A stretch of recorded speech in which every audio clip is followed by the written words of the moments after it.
кое што сметам дека секој LinkedIn профил мора да го има, доколку нели сакаме да бараме работа преку LinkedIn, првично да имаме нели headline, значи да се представиме која е нашата експертиза, можеби кои услуги ги нудиме.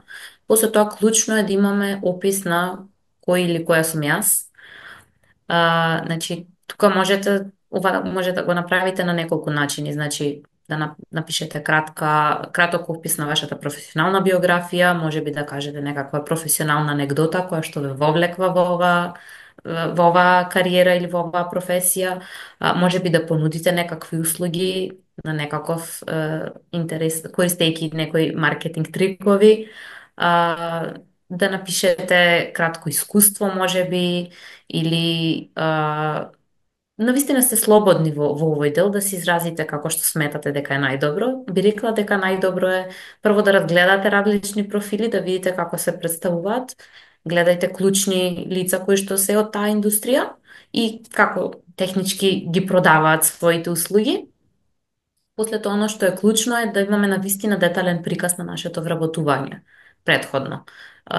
Секогаш е добро да покажувате резултати кои што сте ги постигнале на предходното работно искуство, нели, за да можат да прочитаат потенцијалните регрутери или работодавачи што е на кое што го добиваат доколку би ве вработиле.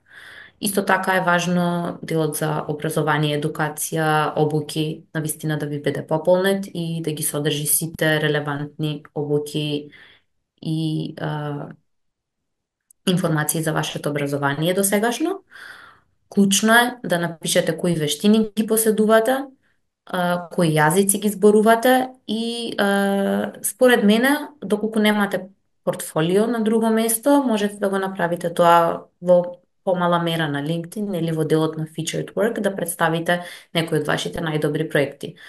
Оно кое што е дополнително важно е да бидете постојано активни на LinkedIn со цел, нели, знаеме дека search engines многу повисоко не прикажуваат како потенцијални кандидати за одредена позиција колку поактивни сме на нивната платформа, така што е многу важно да бидеме активни покрај сите овие работи кои што досега ги напоменав.